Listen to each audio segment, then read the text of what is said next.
Good morning. Good morning. Phil Davis, Ancestry Lands, ancestrylands.com.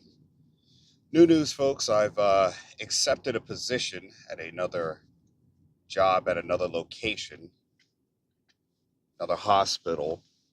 I've talked to you all before about making sure that you know your worth.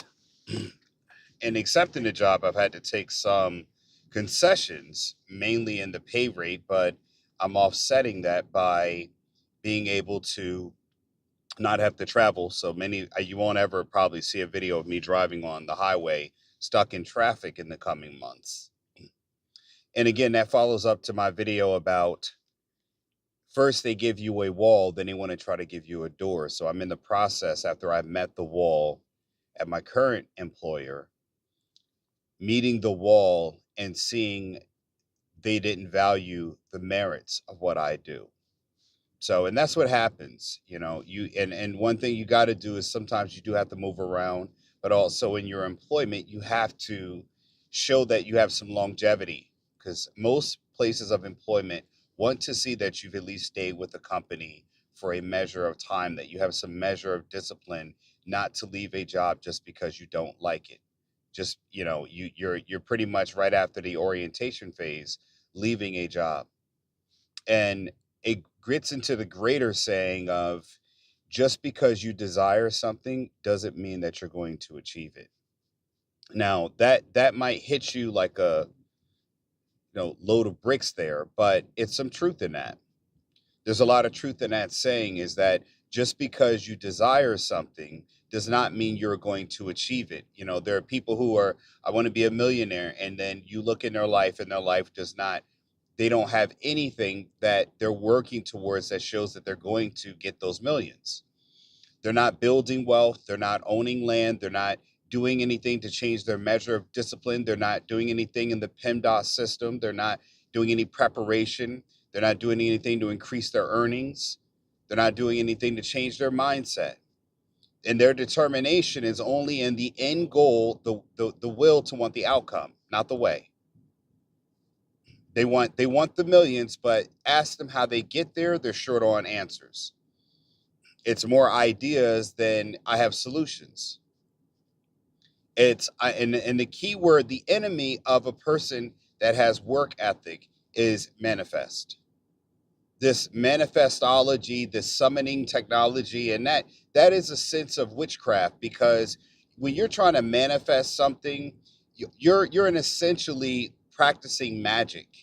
And that really doesn't have a reality in this world, maybe in other ones, Dungeons and Dragons and things like that. But in this world, you're going to have to actually do something like physical work to make that happen.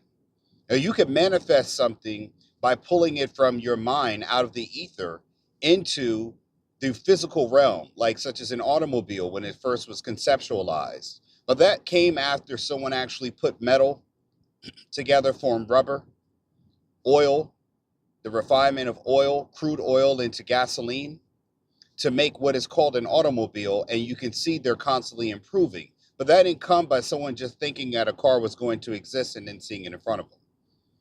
And then people have that confused because manifestology or manifesting requires little actual physical work other than for you to think really hard, like you're some kind of scanner or something.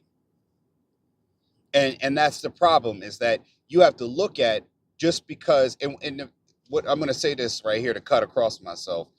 The reality of that, when you hear that saying and you find yourself skirting away from that or making a face towards that saying, oh no, that ain't it, you want to have an argument point, then tell me where you've manifested things in your life without doing actual work.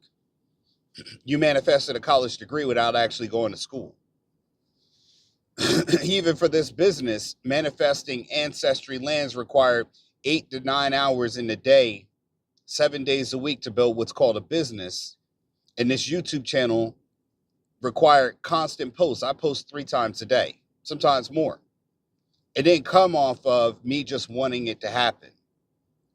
And that's the problem. When I look to people's preparation, how they prepared for something that they want, it also lets me know how they're going to operate even if they do get it.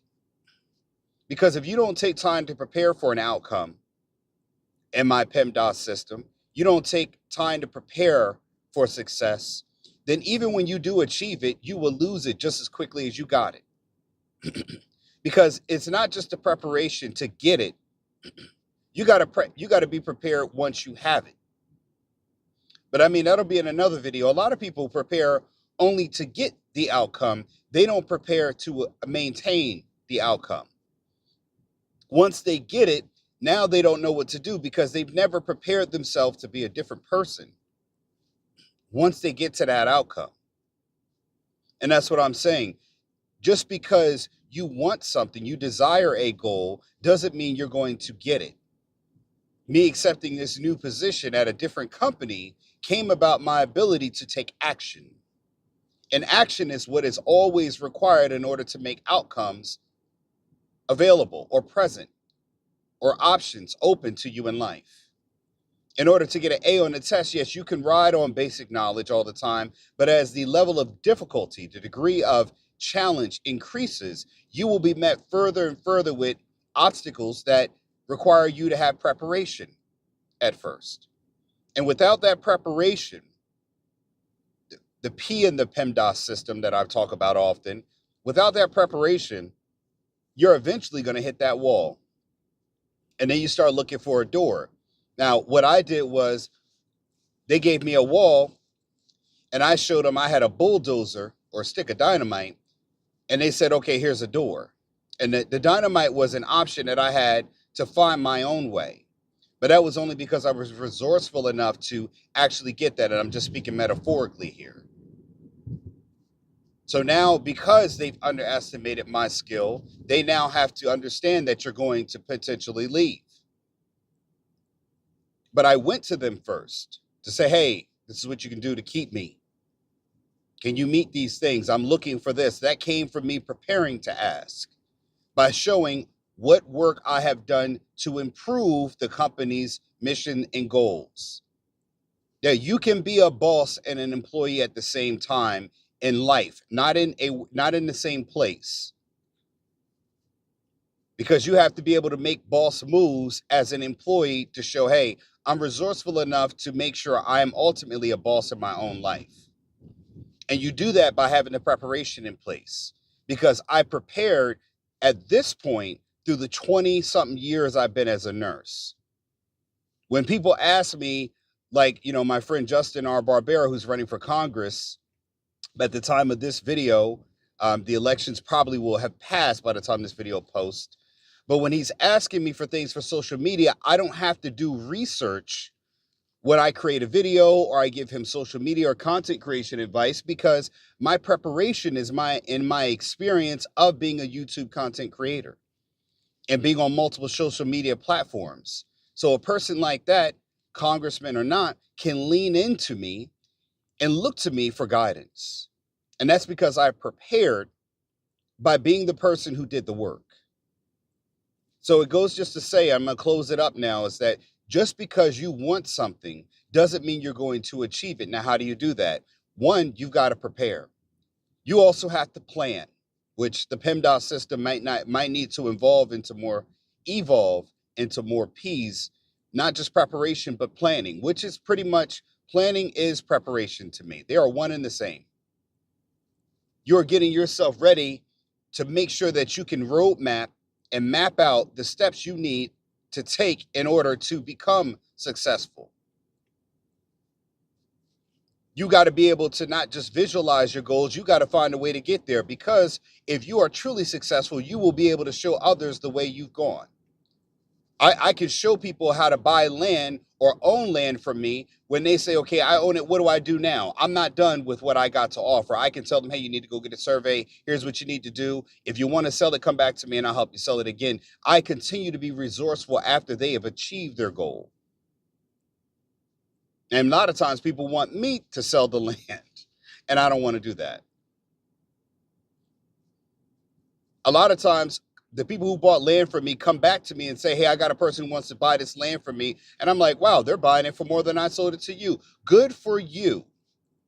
But you will have to pay me to sell your property, which I don't do. But again, I can do that because I know how to. What they have to do is pay me to learn how to sell land, but they can't pay me to sell it for them. But again, just because you desire something doesn't mean you're going to achieve it. So you got to plan and prepare, and you got to do the work. You got to take each step and successfully achieve each step in order to get to the outcome. Every time you go through another door, it will lead you to another door that will eventually lead you to your destination. And that's what's required in order for you to become truly successful. And don't let anybody tell you that manifestation is going to get you there. You can see it all you want. But again, you got to build the kingdom, your kingdom, brick by brick. Phil Davis, Ancestry Lands, AncestryLands.com. Don't forget my book, Getting Dollars from Dirt, A Beginner's Guide to Vacant Land Investing, is on Amazon. You can get that book to start learning about understanding land and all things entailed with it. You can get my book. A lot of people say, well, what's in it? You can go up there and go look at it.